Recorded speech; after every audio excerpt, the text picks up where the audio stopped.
And at this point I am not sure what I want to make, but I know that I do want to create something. So I picked out one of my favorite stones, some pieces of silver, and let's see if we can make something with this. I placed a bit of tape behind my gemstone so that it will stay in place when I use my scribe tool to mark the shape.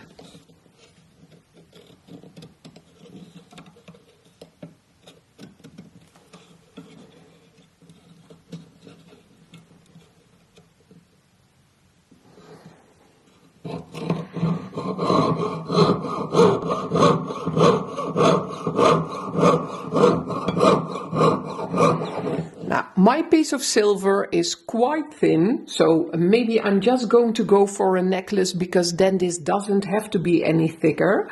But working with very thin silver like this, I think it's about 0.7 millimeters thick, it does mean that this wants to bounce around a bit, so keep the biggest part of your silver on your bench pin, and that will make it a lot easier to cut out. And really take your time while cutting, because your saw blade will run through here very fast.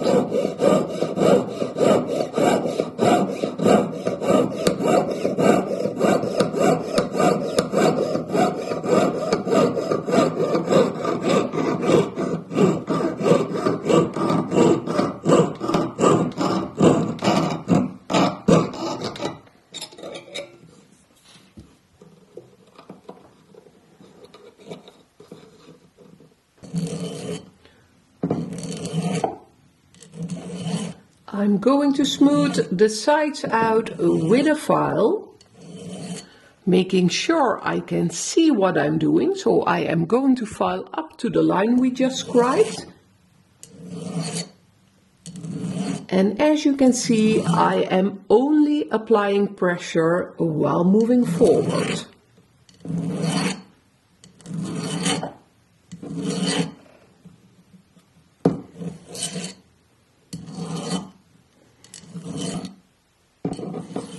And feel free to check out the basic metalsmithing course on my Patreon page. And I will explain all the hows and whys over there.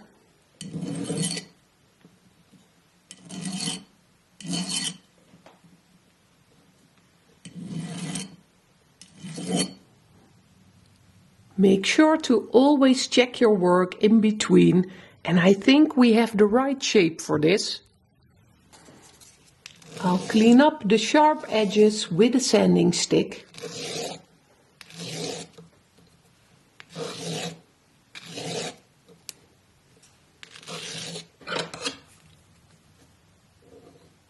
So I set my dividers to about 2 millimeters. I am placing one point of my dividers on the outside of the material, and the other point is placed on the inside.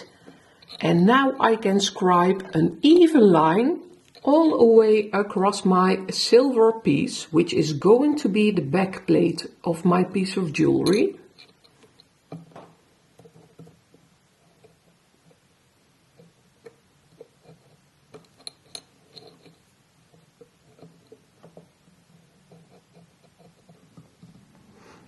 I'll make a small indentation with my ball burr close to the line, but not touching it.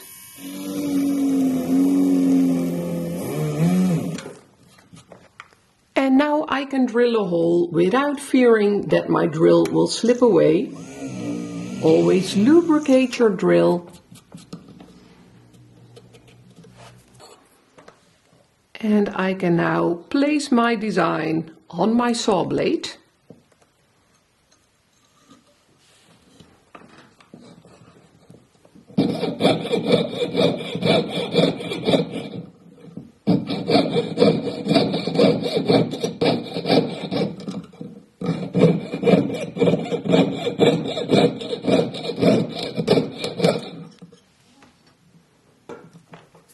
I am using my Eve silicone discs to clean up a bit, and I think that they are awesome.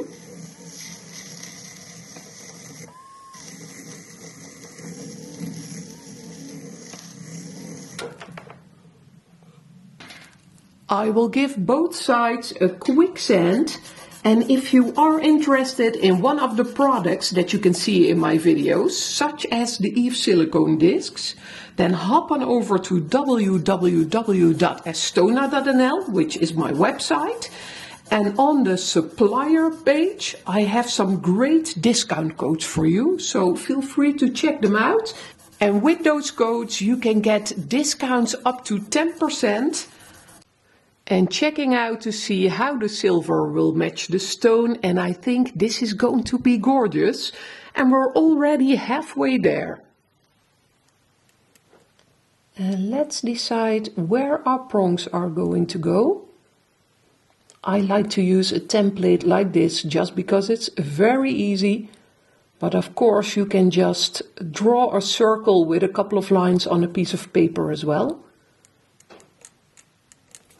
I have a 1mm piece of wire and a 1mm ball burr, and solely for filming purposes I clamped this one in my miter vise jig.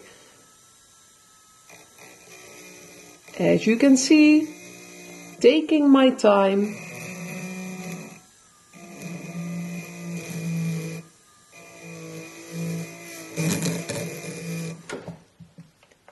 And I only want to make sure that I have a bit more soldering surface, so this doesn't have to be much deeper than this. So how do I prevent my burr from slipping away? First off, by holding everything securely. My hand is touching the burr part. Of course I am holding my micromotor, but I'm also touching this. And with my second hand I am securing everything.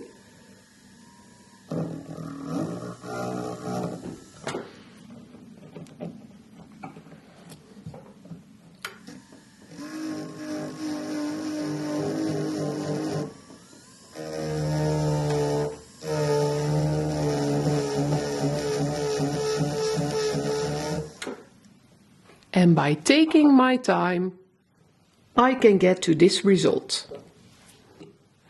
And by creating more soldering surface, so making sure that this will grip around the wire a bit instead of just placing it against it, you will get a much sturdier joint. I am going to cut off 4 pieces of silver, not really measuring.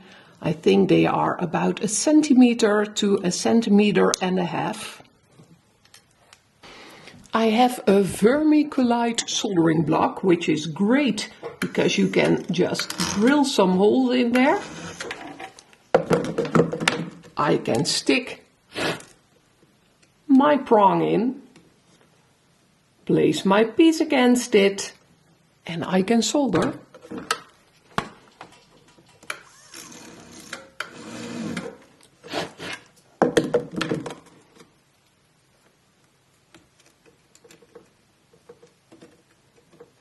And it will not get any easier than this.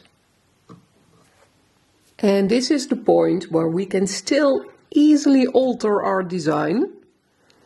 So another test fit, but this is perfect. So I can solder this, but first I am going to add a bail so I can solder everything in one go. And my bail is nothing more than a jump ring that I closed up.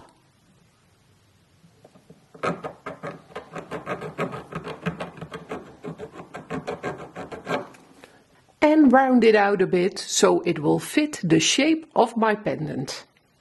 And you might be afraid, but soldering can be a breeze as well. I am using hard silver soldering paste. And this is a paste that already has the flux in it, so all you need to do is heat it up.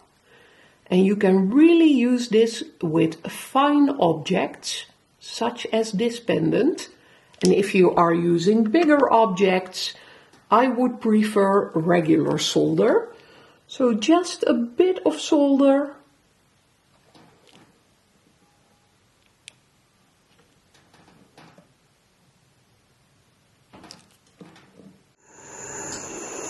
And I can heat everything up. The piece is quite thin all over, so I don't have to focus on a bigger piece first. I am just going to heat some parts up, making sure that the solder will flow where I want it to flow.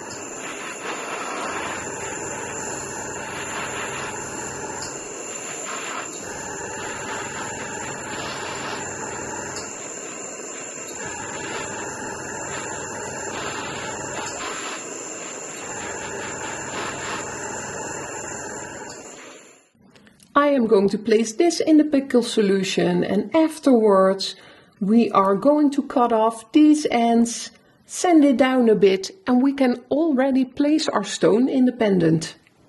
I can snip off the prongs at the back of my pendant.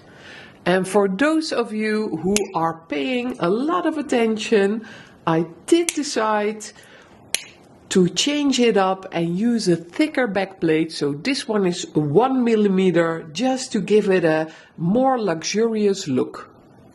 I'll give the back a nice sand.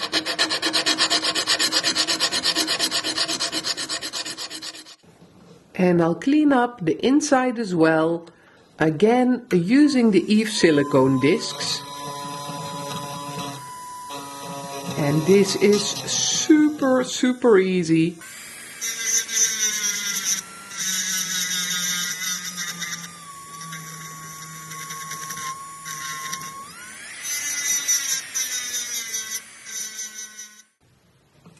So I want to fold the prongs inwards over the stone, but I am going to create a small mark first.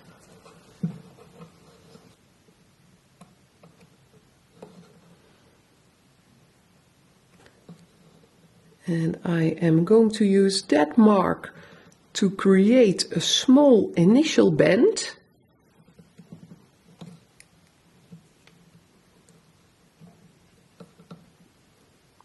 Which will make it way easier to fold over the stone in a minute. And before placing the stone in here, I am going to add the jump ring for my necklace. Because of course I cannot solder after placing the stone in here, and I'm going to polish this.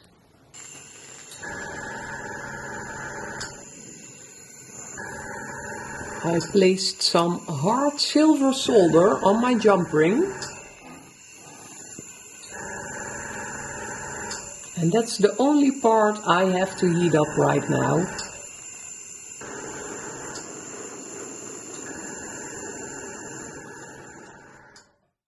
My basic shape is now ready, and we're already almost finished with the entire pendant. I'm going to place this in some pickle solution, throw it in my tumbler, and in the next frame I will be back with a nice and shiny pendant. And maybe you are already familiar with a bezel punch. I am going to use something like this, and to be precise, it's this one, a prong pusher.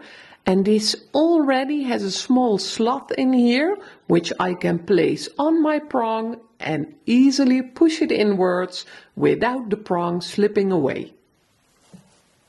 I am going to start in the upright corner here. And just press this down. Move to the opposite side and do the same. And because my prongs are just a millimeter thick in silver, I can easily push these down. And I placed my piece on this fabric so that I won't damage the back. And the final one. And my prongs are in place. I do want to alter the angle a bit, so I have these flat pliers, and I can carefully move the prong to the side to make sure that they are both pointing with the same angle.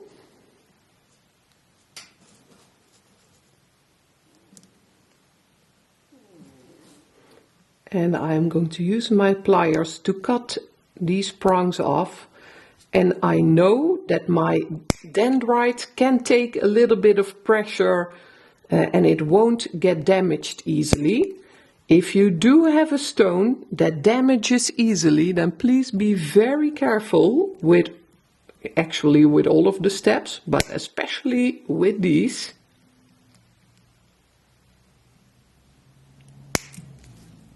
And with this small copper, I can easily round out my silver wire. Always lubricate your burrs and drills. I'm going to place this around my piece of wire.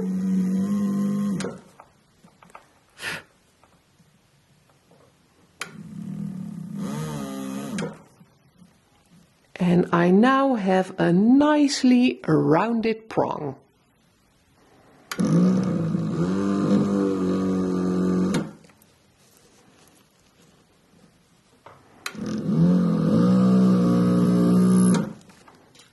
Very gently pushing down the prongs one final time with my regular bezel punch, but I am just using hand force. No tapping, because that is something that this stone will not appreciate. So just wiggling it down a bit and cleaning up the tool marks.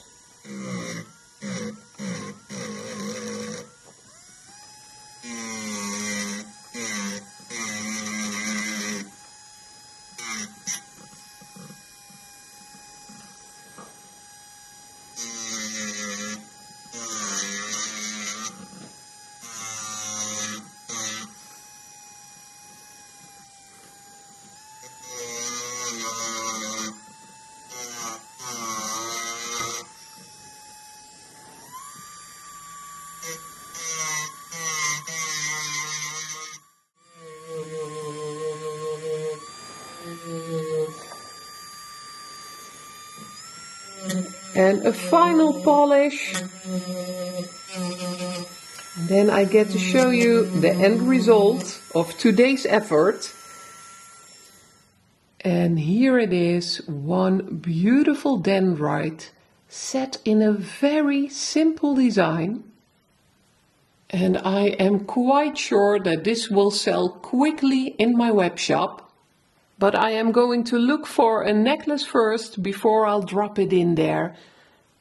And I really like this one. And I hope that you do as well. And of course, I hope that you enjoyed watching this tutorial and that you even picked up a few tips and tricks to try a design like this yourself. So thanks again for watching, and I hope to see you again at the next Estona tutorials.